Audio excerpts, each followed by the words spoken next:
नमस्कार, आप देख रहे हैं के न्यूज नेशनल और मैं हूं आपके साथ में शोभित पाठक। तो रुक करते हैं महत्वपूर्ण सुर्खियों पर। पंजाब में प्रधानमंत्री की सुरक्षा चूक मामले की जांच अब सुप्रीम कोर्ट के रिटायर्ड जज की अगुवाई वाली कमेटी करेगी। ड्रग केस में फंसे अकाली नेता विक्रम मजीठिया को अंतरिम जमानत सशर्त मिली है। पंजाब हरियाणा हाईकोर्ट ने अंतरिम जमानत के साथ 6 शर्तें लगाई हैं। पंजाब के पूर्व सीएम कैप्टन अमरिंदर सिंह की पार्टी के नए चुनाव चिन्ह हॉकी स्टिक और बॉल पर कांग्रेस विधायक प्रगट सिंह ने तंज कसा है।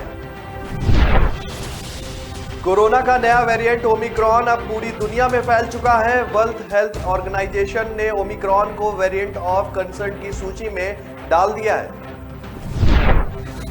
सोमवार को रायपुर के भाटा गांव इलाके में पुलिस परिवार से जुड़ी महिलाओं ने विरोध प्रदर्शन किया। ये सभी महिलाएं सहायक आरक्षक होमगार्ड स्तर के जवानों की पत्नियां थीं। पंजाब में प्रधानमंत्री की सुरक्षा चूक मामले की जांच अब सुप्रीम कोर्ट के रिटायर्ड जज की अगुवाई वाली कमेटी करेगी। इसमें राष्ट्रीय जांच एजेंसी के आईजी, चंडीगढ़ के डीजीपी, पंजाब एवं हरियाणा हाईकोर्ट के रजिस्ट्रार जनरल और पंजाब के एडीजीपी सिक्योरिटी शामिल होंगे। कमेटी मेंबर्स की डिटेल जानकारी और नाम सुप्रीम कोर्ट के कुछ देर बाद जारी हो जाएंगे। और चीफ जस्टिस एनवी रमना की अगुवाई वाली बेंच ने सोमवार को यह आदेश दिया। सुप्रीम कोर्ट ने अब इस मामले की जांच कर रही केंद्र और पंजाब सरकार की कमेटियों को जांच आगे न बढ़ाने के लिए भी कहा है। केंद्र सरकार ने सुप्रीम कोर्ट से कहा है कि पीएम के दौरे पर ब्लू बुक के हिसाब से सुरक्षा इंतजाम नहीं किए गए। राज्य में डीजीपी की देखरेख में रूट पर सुरक्षा इंतजाम किए जाने थे, लेकिन इसमें चूक हुई है। इस मामले में पंजाब के अफसरों को नोटिस भी दिया गया था, लेकिन सुप्रीम कोर्ट की रोक के बाद उन पर कोई कार्रवाई नहीं की गई है। पंजाब सरकार ने कहा है कि केंद्र अफसरों को नोटिस भेजकर धमका रहा है। अगर कोई अफसर जिम्मेदार है तो उस पर कार्रवाई हो, लेकिन इस तरह के आरोप ना लगाए जाएं। पंजाब के एडवोकेट जनरल डीएस पटवालिया ने सुप्रीम कोर्ट से स्वतंत्र जांच कमेटी बनाने की भी मांग की है। पिछली सुनवाई में सुप्रीम कोर्ट ने पंजाब एवं हरियाणा हाईकोर्ट के रजिस्ट्रार जनरल को पीएम विजिट का रिकॉर्ड कब्जे में लेकर सुरक्षित रखने को कहा था। इसलिए उन्हें एनआईए के आईजी संतोष रस्तोगी और चंडीगढ़ पुलिस की मदद भी दी गई थी। यह मामला 5 जनवरी का है, जब पीएम मोदी पंजाब में चुनावी रैली को संबोधित करने जा रहे थे। रास्ते में प्रदर्शनकारियों ने जाम लगा दिया, जिससे प्यारे आड़ा गांव और फ्लाईओवर पर उनके काफिले को 15 से 20 मिनट के लिए रुकना पड़ा, जिसके बाद वह बठिंडा वापस लौट गए। ड्रग केस में फंसे अकाली नेता विक्रम मजीठिया को अंतरिम जमानत सशर्त पर मिली है। पंजाब हरियाणा हाईकोर्ट ने अंतरिम जमानत के साथ 6 शर्तें लगाई हैं। इसमें कहा गया है कि मजीठिया देश छोड़कर नहीं जा सकते, उनका मोबाइल हर वक्त ऑन रहना चाहिए, उन्हें व्हाट्सएप के जरिए जांच एजेंसी को अपनी लाइव लोकेशन शेयर करनी होगी। मोहाली कोर्ट ने उनकी अग्रिम जमानत याचिका खारिज कर दी थी, लेकिन हाई कोर्ट ने उन्हें अंतरिम जमानत देकर बड़ी राहत दी है। ड्रग केस दर्ज होने के बाद करीब 22 दिन से मजीठिया अंडरग्राउंड थे। अब हाई कोर्ट ने उन्हें अंतरिम जमानत मिलने के बाद वह अमृतसर में श्री दरबार साहिब पहुंच सकते हैं। नए साल के पहले दिन भी उनके दरबार साहिब में तस्वीरें जो थी वो सामने आई थी। कहा गया था कि वह माथा टेकने आए थे, हालांकि बाद में ये तस्वीरें पिछले साल की बताई गई। अकाली नेता विक्रम मजीठिया को कल यानी कि बुधवार को जांच एजेंसी के सामने पेश होना होगा। यह जांच एआईजी बलराज सिंह की अगुवाई में स्पेशल इन्वेस्टिगेशन टीम कर रही है। इसके लिए हाई कोर्ट ने सुबह 11 बजे का वक्त भी दिया है। मजीठिया को जमानत मिलने के बाद अकाली दल के प्रधान सुखबीर बादल ने कहा है कि पूरी साजिश रचकर यह केस दर्ज किया गया था, जिसके लिए डीजीपी को खास तौर पर लगाया गया है। मजीठिया को जमानत मिलने से सच की जीत हुई है। वहीं सीएम चरणजीत चन्नी ने कहा है कि मजीठिया को सिर्फ जमानत मिली है, केस खत्म नहीं हुआ है। बुधवार को मजीठिया को जांच कमेटी के आगे पेश होना पड़ेगा। पंजाब के पूर्व सीएम कैप्टन अमरिंदर सिंह की पार्टी के नए चुनाव चिन्ह हॉकी स्टिक और बॉल पर कांग्रेस विधायक प्रगट सिंह ने तंज कसा है। प्रगट सिंह ने कहा है कि जब किसी नौसिखिया को यह चुनाव चिन्ह मिलता है तो भरोसा करें कि वह सेल्फ गोल ही करेगा। जालंधर कैंट से विधायक प्रगट सिंह भारतीय पुरुष हॉकी टीम के कप्तान रह चुके हैं। उनकी अगुवाई में टीम ने 1992 बार्सिलोना ओलंपिक और 1996 के अटलांटा ओलंपिक में हिस्सा लिया था। इसी वजह से कैप्टन की पंजाब लोक कांग्रेस पार्टी के चुनाव चिन्ह पर वह कमेंट करने से पीछे नहीं रह सके और हॉकी कैप्टन प्रगट सिंह और पूर्व सीएम कैप्टन अमरिंदर सिंह की पुरानी जंग वर्षों से चली आ रही है। अमरिंदर सिंह के सीएम रहते भी प्रगट सिंह उन पर हमले करते रहे हैं। प्रगट सिंह को पंजाब कांग्रेस प्रधान नवजोत सिद्धू का करीबी माना जाता है। जब कैप्टन अमरिंदर सिंह को हटाने के लिए कांग्रेस में बगावत हुई तो उसमें प्रगट सिंह भी शामिल थे। प्रगट ने कैप्टन के खिलाफ खुलकर मोर्चा खोला था, जिसका इनाम भी उन्हें मिला और चरणजीत चन्नी के सीएम बनते ही न केवल वह मंत्री बन गए बल्कि इच्छा के अनुसार उन्हें खेल और शिक्षा जैसे अहम मंत्रालय भी दिए गए। कैप्टन अमरिंदर सिंह के चुनाव चिन्ह और प्रगट सिंह को लेकर सबसे पहले अकाली दल ने तंज कसा था। अकाली दल के प्रवक्ता डॉक्टर दलजीत चीमा ने कहा कि हॉकी के कैप्टन यानी कि प्रगट सिंह कांग्रेस में चले गए और अब कांग्रेस के कैप्टन यानी अमरिंदर सिंह को हॉकी खेलनी पड़ेगी। कोरोना का नया वेरिएंट ओमिक्रॉन अब पूरी दुनिया में फैल चुका है। वर्ल्ड हेल्थ ऑर्गेनाइजेशन ने ओमिक्रॉन को वेरिएंट ऑफ कंसर्न की सूची में डाला है।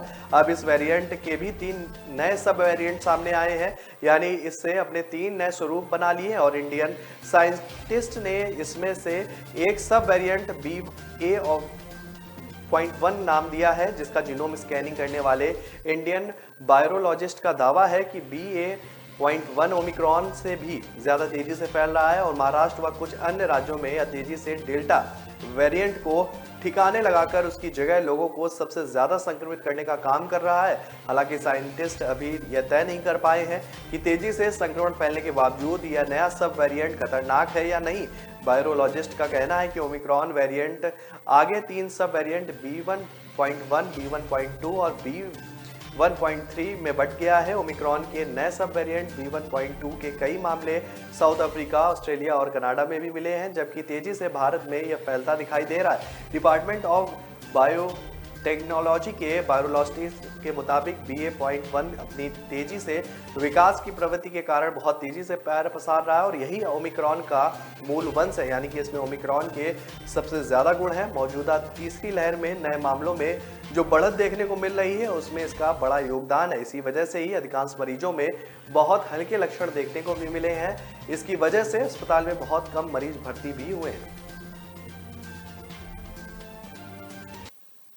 सोमवार को रायपुर के भाटा गांव इलाके में पुलिस परिवार से जुड़ी महिलाओं ने विरोध प्रदर्शन किया है। ये सभी महिलाएं सहायक आरक्षक होमगार्ड स्तर के जवानों की पत्नियां थीं। उनके वेतन और प्रमोशन की मांग को लेकर बड़े आंदोलन की तैयारी थी, मगर इससे पहले ही इनके नेतृत्व करने वाले उज्जवल दीवान और उनके कुछ साथियों को पुलिस ने गिरफ्तार कर लिया। उज्जवल की रिहाई की मांग कर रही महिलाओं ने बवाल खड़ा कर दिया। गुस्से में आई इन महिलाओं ने सब इंस्पेक्टर दिव्या शर्मा के साथ मारपीट भी की है। दिव्या शर्मा पर प्रदर्शनकारी महिलाओं का जो झुंड है वो टूट पड़ा और उन्हें पीटने लगा। यह घटना मीडिया के कैमरे में भी कैद हुई है। इसी दौरान महिलाओं ने आईपीएस रत्ना सिंह का कॉलर भी खींचा। खबर है कि इस खींचातान में उनका बैच भी टूट गया। देर रात इस मामले में रायपुर की डीडी नगर थाने में दिव्या शर्मा ने पहुंचकर शिकायत भी की है। अज्ञात महिलाओं के खिलाफ केस दर्ज कर लिया गया है। पुलिस परिवार के अधिकारों की लड़ाई लड़ने वाले सामाजिक कार्यकर्ता राकेश यादव और दूसरे प्रदर्शनकारियों के खिलाफ सरकारी काम में बाधा और बलवा का केस दर्ज किया गया है। सोमवार को हुई हाईवे जाम के प्रदर्शन में राकेश यादव भी शामिल थे। इस मामले में पुलिस परिजनों का नेतृत्व करने वाले उज्जवल दीवान, नवीन राय समेत 10 लोगों को गिरफ्तार किया गया है, जिसमें पत्रकार जितेंद्र भी शामिल है। खबर है कि इस प्रदर्शन से जुड़ी कुछ महिलाओं को भी सोमवार की शाम पुलिस ने जेल में दाखिल कराया है और सोशल मीडिया पर इन गिरफ्तारियों का पुरजोर विरोध किया जा रहा है।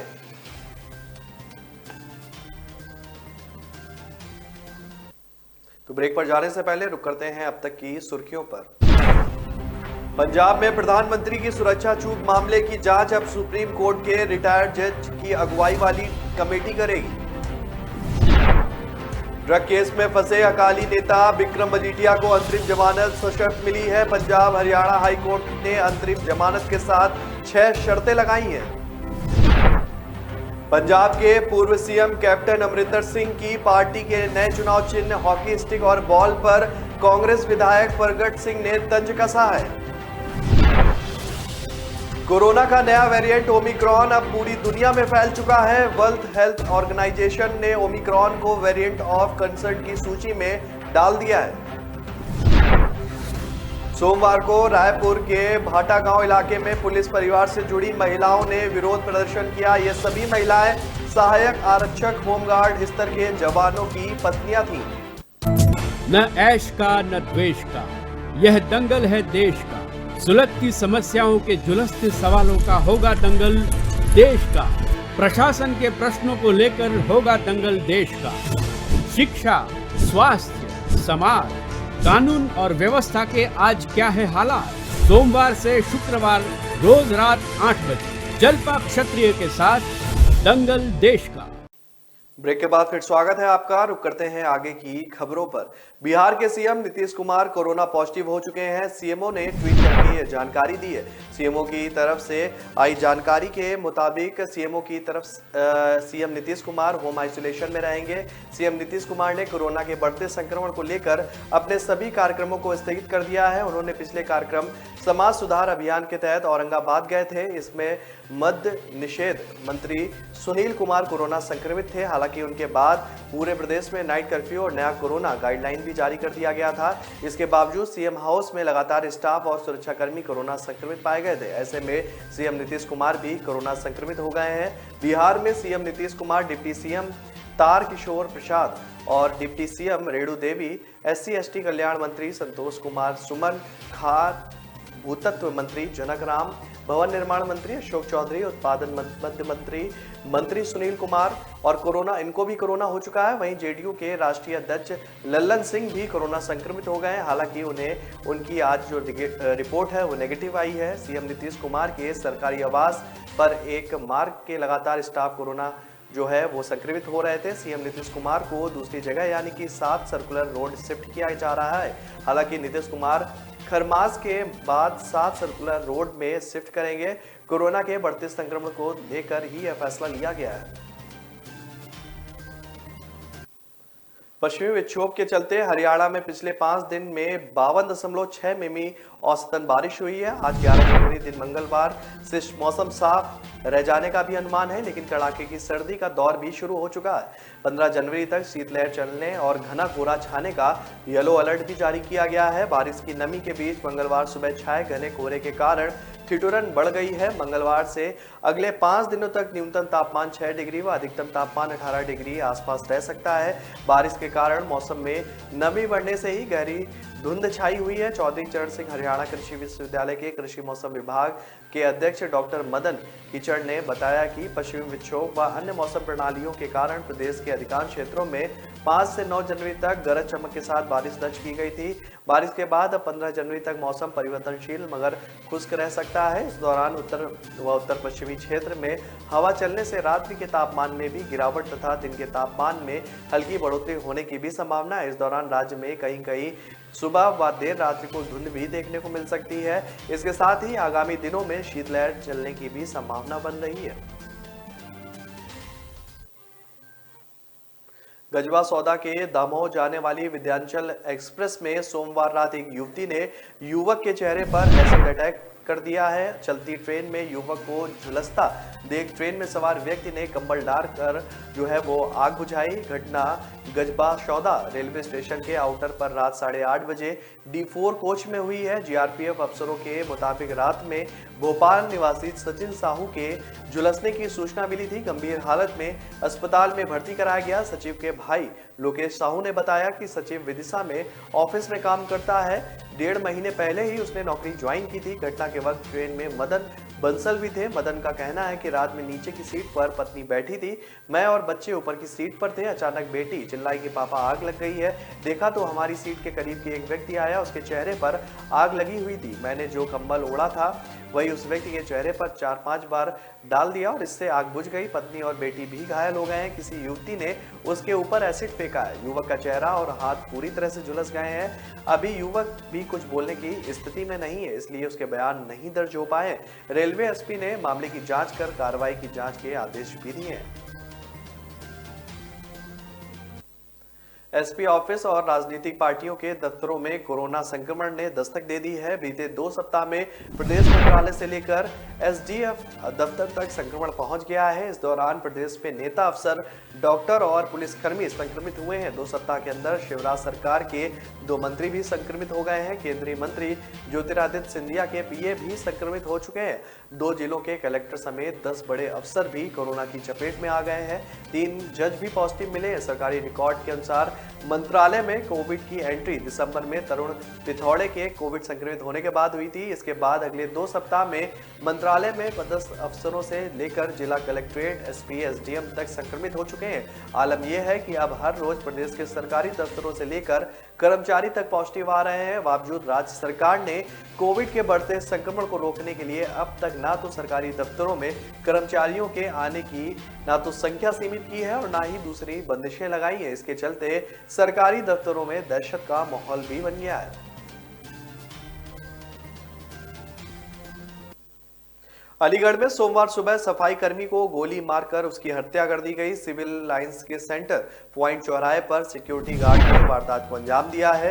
दोनों एक ही मॉल में काम करते थे। कर्मचारियों का कहना है कि दोनों के बीच सुबह किसी बात को लेकर मामूली विवाद जो था वो गहरा गया था। इसके बाद गार्ड ने सफाई कर्मचारी पर अपनी बंदूक से फायरिंग कर दी, जिससे एक गोली उसके पेट में लगी और दूसरी कमर के पास बताई जा रही है। गोली लगने के बाद सफाई कर्मी घायल होकर गिर गया था। उसे अस्पताल में भर्ती भी कराया गया, जहां उसकी मौत हो गई। सिविल लाइंस थाना क्षेत्र के सेंटर पॉइंट चौराहे पर सिटी सेंटर मॉल है और हाल ही में इसका उद्घाटन भी हुआ है। यहां पर मैनपुरी निवासी अंशु चौहान बतौर सिक्योरिटी गार्ड काम करते थे। यहां पर हाउस कीपिंग में सफाई कर्मचारी पुनीत भी काम करता था। दोनों का किसी बात को लेकर 15 दिन पहले विवाद हुआ था, जिसके बाद लोगों ने बीच बचाव कराकर मामला शांत करा दिया था। सोमवार सुबह अंशु अपनी लाइसेंसी बंदूक के साथ मॉल में तैनात था और इसी बीच पुनीत वहां आ गया। दोनों के बीच किसी बात को लेकर कहासुनी हो गई और मामला हाथापाई तक पहुंच गया, जिसके बाद अंशु ने अपनी लाइसेंसी बंदूक से पुनीत पर 2 राउंड फायरिंग की। एक गोली पुनीत के पेट पर जा लगी और वह घायल होकर जमीन पर गिर पड़ा। उसे जेएन मेडिकल कॉलेज ले जाया गया, जहां डॉक्टरों ने उसे मृत घोषित कर दिया। तो ब्रेक पर जाने से पहले रुक करते हैं अब तक की सुर्खियों पर। पंजाब में प्रधानमंत्री की सुरक्षा चूक मामले की जांच अब सुप्रीम कोर्ट के रिटायर्ड जज की अगुवाई वाली कमेटी करेगी। ड्रग केस में फंसे अकाली नेता विक्रम मजीठिया को अंतरिम जमानत सशर्त मिली है। पंजाब हरियाणा हाई कोर्ट ने अंतरिम जमानत के साथ 6 शर्तें लगाई हैं। पंजाब के पूर्व सीएम कैप्टन अमरिंदर सिंह की पार्टी के नए चुनाव चिन्ह हॉकी स्टिक और बॉल पर कांग्रेस विधायक प्रगट सिंह ने तंज कसा है। कोरोना का नया वेरिएंट ओमिक्रॉन अब पूरी दुनिया में फैल चुका है। वर्ल्ड हेल्थ ऑर्गेनाइजेशन ने ओमिक्रॉन को वेरिएंट ऑफ कंसर्न की सूची में डाल दिया है। सोमवार को रायपुर के भाटा गांव इलाके में पुलिस परिवार से जुड़ी महिलाओं ने विरोध प्रदर्शन किया। ये सभी महिलाएं सहायक आरक्षक, होमगार्ड स्तर के जवानों की पत्नियां थीं।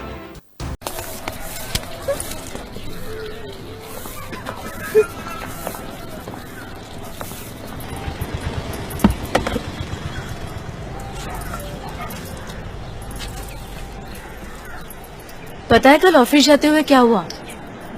किसी ने मुझ पे पॉपकॉर्न फेंका। देखा तो 2-3 लड़के बाइक पे बैठे थे।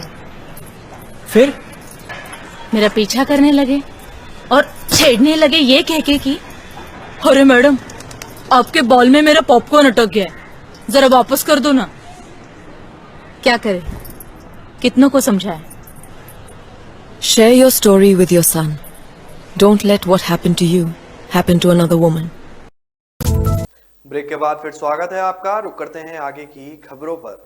राज्य सरकार की इको टूरिज्म पॉलिसी के तहत नवगठित राजस्थान राज्य वन विकास निगम के संचालन के लिए 154 पदों के सृजन के प्रस्ताव को मुख्यमंत्री अशोक गहलोत ने सोमवार को मंजूरी दे दी है। सीएम ने 3 और बड़े फैसले किए हैं। इसमें से विशेष गिरदावरी के निर्देश और गन्ना किसानों का खरीद मूल्य 50 रुपए क्विंटल बढ़ाना भी शामिल है। जल संचय योजना में 302 करोड़ रुपए का अतिरिक्त प्रावधान भी किया गया है। इन पदों का सृजन निगम के मुख्यालय के साथ ही जयपुर, बीकानेर, सूरतगढ़, उदयपुर एवं अजमेर स्थित क्षेत्रीय कार्यालय के लिए होगा। माह जनवरी से मार्च 2022 तक इस नवसृजित 154 पदों के वेतन भत्तों तथा निगम की अन्य गतिविधियां एवं कार्यालय व्यय के लिए 24 करोड़ 53,09,000 रुपए की राशि वन विभाग के संबंधित बजट मदों से राजस्थान राज्य वन विकास निगम के निजी निक्षेप खाते में हस्तांतरित करने की मंजूरी भी दी गई है। सीएम ने प्रदेश के विभिन्न जिलों में जारी शीतलहर, पाले व ओलावृष्टि के कारण फसलों को हुए नुकसान के मद्देनजर किसानों को राहत देने के लिए तुरंत प्रभाव से विशेष गिरदावरी कराने के भी निर्देश दिए हैं। प्रदेश के विभिन्न जिलों में शीतलहर, पाले व ओलावृष्टि से फसलों को हुए नुकसान की प्रारंभिक सूचना भी मिली है। इसके आधार पर सीएम ने विशेष गिरदावरी कर जल्द ही जल्द रिपोर्ट भिजवाने के लिए भी निर्देश दिए। रिपोर्ट के आधार पर मुआवजे की कार्रवाई की जाएगी। कोरोना के बढ़ते मामलों के बीच सबसे ज्यादा परेशानी उनको है जो संक्रमितों के संपर्क में आने के बाद रिपोर्ट आने का इंतजार कर रहे हैं। लखनऊ में ऐसे कोरोना संदिग्धों की तादाद बेहद ज्यादा है। इन लोगों की समस्या यह है कि वह बिना जांच रिपोर्ट के इलाज भी शुरू नहीं कर पा रहे हैं और बगैर रिपोर्ट आए आइसोलेशन में है। यही कारण है कि फिलहाल वह अधर में ही नजर आ रहे हैं। बड़े सरकारी RT-PCR जांच केंद्रों की लंबित जांचों के बारे में जानकारी मांगी गई तो सभी ने एक सिरे से रिपोर्ट की पेंडेंसी होने की बात को नकार दिया है। कोरोना वायरस के प्रकोप के बाद से अब तक 36 लाख के करीब RT-PCR टेस्ट करने का दावा करने वाले चिकित्सा विश्वविद्यालय में मौजूद समय में 12,000 के करीब RT-PCR टेस्ट हो रहे हैं। माइक्रोबायोलॉजी विभाग की प्रमुख डॉक्टर अमिता जैन के मुताबिक उनकी लैब की क्षमता 14,000 टेस्ट प्रतिदिन करने की है और जब प्रदेश में कोरोना के मामले 100 के अंदर थे तब भी लैब में टेस्टिंग जारी रही और औसतन 7,000 टेस्ट होते रहे। हालांकि टेस्ट सैंपल बढ़ने से रिपोर्ट में देरी के सवाल पर उनका कहना है कि मेडिकल यूनिवर्सिटी की लैब में टेस्टिंग में कभी देरी नहीं हुई।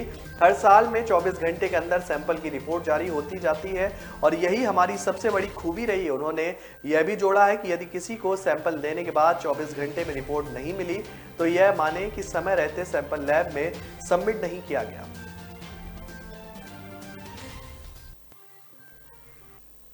उत्तर प्रदेश में होने वाले विधानसभा चुनाव में भारतीय जनता पार्टी के करीब 100 मौजूदा विधायकों का पत्ता कट सकता है। भारतीय जनता पार्टी संसदीय बोर्ड आगामी यूपी चुनाव में उम्मीदवारों को मैदान में उतारने के लिए आखिरी फैसला लेने के लिए इस सप्ताह बैठक करने वाला है। सूत्रों की माने तो इस बार अधिक संख्या में मौजूदा विधायकों का पत्ता कटने वाला है क्योंकि भाजपा प्रदेश चुनाव समिति की बैठक में ज्यादातर लोग इसी पक्ष में दिखे। मुख्यमंत्री योगी आदित्यनाथ और राज्य के अन्य नेता पश्चिमी यूपी के लिए पहले 2 चरणों के चुनाव के लिए अपनी सिफारिशों के साथ आज यानी मंगलवार को दिल्ली पहुंचने वाले हैं और इससे पहले सोमवार को उत्तर प्रदेश की राजधानी लखनऊ में भाजपा प्रदेश चुनाव समिति की बैठक हुई। इस बैठक में प्रत्याशियों के नाम को लेकर मंथन भी किया गया जिसमें मौजूदा विधायकों के भविष्य पर भी लोगों ने अपनी अपनी राय रखी है। सूत्रों की माने तो मौजूदा विधायकों में से तकरीबन 25% चेहरे बदले जा सकते हैं। हालांकि इसका फाइनल फैसला भाजपा की केंद्रीय चुनाव समिति की बैठक में ही होगा जो उम्मीद है कि इसी सप्ताह होगी। इससे पहले दूसरे और तीसरे चरण के प्रत्याशियों के नामों पर भी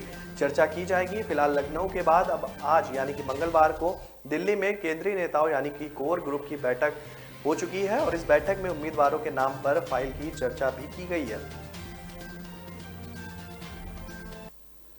पंजाब विधानसभा चुनाव में इस बार किसी भी पार्टी की स्थिति मजबूत नहीं है लेकिन अरविंद केजरीवाल की आम आदमी पार्टी को लग रहा है कि इस बार वह पंजाब में बाजी मार लेंगे। 2017 के पंजाब विधानसभा चुनाव में आम आदमी पार्टी ने धूम धड़ाके के साथ प्रचार अभियान की शुरुआत की थी। आपको लग रहा था कि वह चुनाव जीत लेगी लेकिन बेहद निराश प्रदर्शन के साथ उसे मायूस होना पड़ा। हालांकि 2017 के चुनाव में पार्टी ने 20 सीटें लाकर दूसरे नंबर पर रहने में कामयाब हुई थी लेकिन तब से लेकर अब तक पार्टी को बेहद निराशा का सामना करना पड़ा है। चूंकि अब विधानसभा चुनाव में कुछ ही दिन बचे हैं ऐसे में आप एक बार फिर पूरी दमखम से मैदान में उतर चुकी है और उसे उम्मीद है कि इस बार वह चुनाव में जरूर कुछ अलग करेंगे। चंडीगढ़ नगर निगम में पार्टी की जीत ने उसका मनोबल भी बढ़ा दिया है। इस बार पंजाब की राजनीतिक स्थितियों को देखें तो आपके लिए माहौल अनुकूल लग रहा है। आपसी बगावत और आंतरिक कलह के कारण सत्तारूढ़ कांग्रेस पस्त है जबकि 2017 की हार से अकाली दल अब तक उबरने में नाकाम रहा है। इन सब कारणों से जनता में बदलाव की आहट भी देखी जा रही है। इन आहट को आम आदमी पार्टी अपने लिए शुभ संकेत मान रही है। पार्टी इसी दिशा में आगे बढ़ रही है और जीत के लिए मैदान में दमखम के साथ काम कर रही है। हालांकि पिछले 5 साल में आपको कई कड़वे घूंट पीने पड़े हैं। 2017 के चुनाव में पार्टी को 20 सीटें मिली थी लेकिन वर्तमान में उसके 10 विधायक सत्तारूढ़ कांग्रेस के पाले में हैं। हालांकि आज भी आपके 17 विधायक वैधानिक रूप से हैं लेकिन इसमें से आधे की निष्ठा आपसे खत्म हो चुकी है।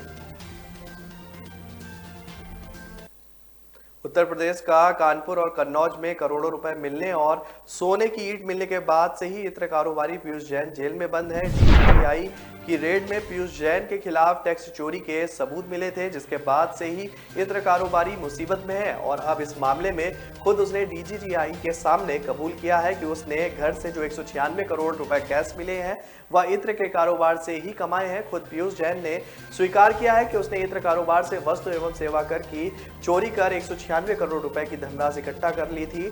दरअसल सूत्रों की माने तो जेल में बंद पीयूष जैन से डीजीजीआई के अधिकारी ने सोमवार को पूछताछ की। डीजीजीआई विवेचक ने जेल में कई घंटों तक उससे पूछताछ की और ताबड़तोड़ सवालों की बौछार की। डीजीजीआई विवेचक ने पूछताछ में पीयूष जैन से कबूला कि छापे में मिले 196 करोड़ रुपए उसके ही हैं और उसने इत्र के कारोबार से ही कमाए थे।